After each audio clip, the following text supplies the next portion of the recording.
మగకాకి తన పిల్లలను తినేస్తున్న పామును ఎలా చంపాలి అని తన మిత్రుడైన నక్కను అడగగా, నక్క కాకికి కొంగ పీత కథ ఇలా చెప్పింది. ఒక చెరువు ఒడ్డున ఒక కొంగ నివసిస్తూ ఉండేది. అది ముసలిదైపోవడంతో కష్టపడకుండా చేపలను తినాలి అనుకుంది. అది నీటి దగ్గర బాధగా నిలబడి తన దగ్గరికి వచ్చిన చేపలను కూడా తినడం మానేసింది. చేపల మధ్య ఒక పీత ఉంది. అది కొంగ దగ్గరకు వచ్చి, మామా, ఇవాళ నువ్వు తినడం ఆడడం మానేసినట్టున్నావేమిటి అని అడిగింది. దానికి కొంగ, చాలా కాలం చేపలను తిని సంతోషంగా బతికాను. అవి నా మిత్రులు. మీ అందరికీ పెద్ద కష్టం రాబోతుంది.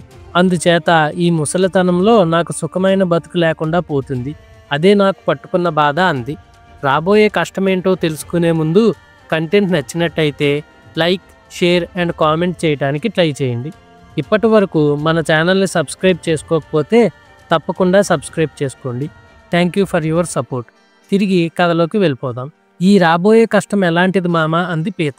ఇవాళ ఉదయం కొంతమంది జాలర్లు అనుకుంటూ ఉంటే విన్నాను. ఇది చాలా పెద్ద చెరువు. ఇందులో చాలా చేపలు ఉన్నాయి. ఆదివారం సాయంత్రానికి మిగిలిన 4 చెరువుల్లోనూ వేట ముగించి సోమవారం తెల్లవారేసరికి ఇక్కడికి వచ్చి మనం కొత్తగా చేసిన వలలతో చేపలను, ఇతర జలచరాలను పట్టుకుందాం. అందుకని వారం తిరిగేసరికి ఈ చెరువులో ఒక్క చేప గాని ఇతర జలచరాలు గాని మిగలవు. ఇవాళ సోమవారం కదా, ఈ ముసలితనంలో నా నోటి ముందర తిండిపోతుంది అంది కొంగ. కొంగ చెప్పిన మాయమాటలు విని చెరువులోని చేపలు, ఇతర జీవులు భయపడ్డాయి. అవన్నీ తమ తమ వయస్సును, స్థాయిని బట్టి కొంగను తండ్రి, తాత, మామ, అన్న, మిత్రమ, గురు అని పిలుస్తూ ముందుగా మాకు ఆపద గురించి చెప్పడం మంచిదయింది. ఈ ఆపద నుంచి మమ్మల్ని కాపాడడం నీకు కష్టం కాదు అన్నాయి. అండజాన్ని అయిన నేను పిండజాలైన మనుషులతో ఏం పోటీ చేయగలను? అయినా నాకొక ఆలోచన వచ్చింది. మీరంతా నాతో కలిసి పనిచేస్తే ప్రయత్నం మంచి ఫలితం ఇవ్వచ్చు. కొద్ది దూరంలో ఒక పెద్ద గుడి ఉంది. దాని పక్కన లోతైన కోనేరు ఉంది. దాని నిండా తామర పువ్వులు ఉన్నాయి. ఆ కోనేట్లో చేపలు పట్టకూడదు. అక్కడ మీరు క్షేమంగా ఉండవచ్చు. గుంపులు గుంపులుగా మిమ్మల్ని నా వీపు మీద ఎక్కించుకొని పోయి అక్కడ చేర్చగలను అని కొంగ అంది. ఈ మాటలు విని మోసపోయి చేపలన్నీ సంతోషంగా కొంగకు తమ కృతజ్ఞతలు చెప్పుకున్నాయి.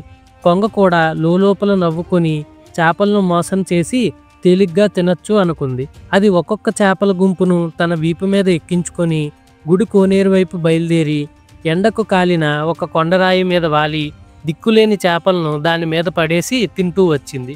రోజురోజుకు దాని సంతోషం పెరిగిపోతుంది. చెరువులో మిగిలి ఉన్న చేపలకు అనుమానం కలగకుండా కోనేరు చేరిన చేపల నుంచి కబుర్లు తెచ్చి చెప్తూ ఉండేది. పీతకు కూడా ప్రాణభయం పట్టుకొని జాలర్లు వచ్చే రోజు దగ్గర పడుతూ ఉండడంతో, మామ, నన్ను కూడా కాపాడు అని కొంగను వేడుకుంది. రోజు చేపలను తిని విసుగు చెందిన కొంగ కొత్త రకం ఆహారం తినవచ్చు అన్న ఆశతో పీతను తన వీపు మీద ఎక్కించుకొని సంతోషంగా ఎగిరిపోయి కొండరాయి మీద వాలబోయింది. మామ, గుడి ఎక్కడుంది?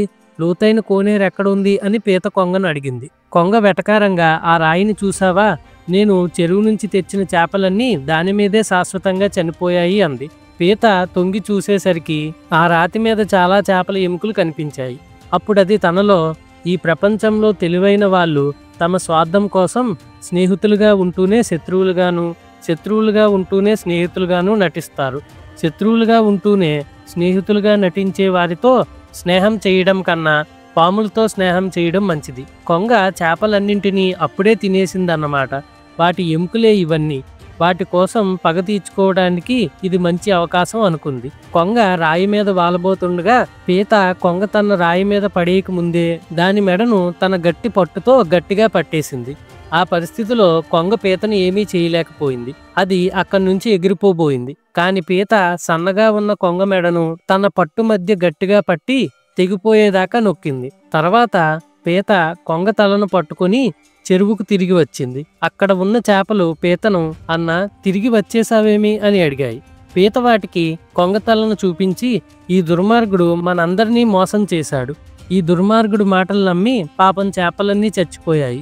ఈ నమ్మక ద్రోహిని చంపి వాటి తలను తెచ్చాను. జాలర్ల కథంతా అబద్ధం అంది.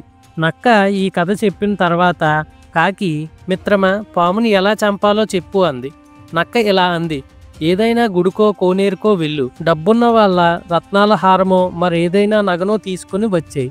జనం నీ వెంట పడతారు. వాళ్ళు చూసేటట్టుగా ఆ నగను పాము పుట్టలో పడేయి. వాళ్ళు ఆ నగ కోసం తప్పకుండా పుట్టను తవ్వుతారు. అప్పుడు పామును తప్పకుండా చంపేస్తారు. కాకి తన ఇంటికి వెళ్ళి నక్క చెప్పిన ఉపాయం తన భార్యకి చెప్పింది.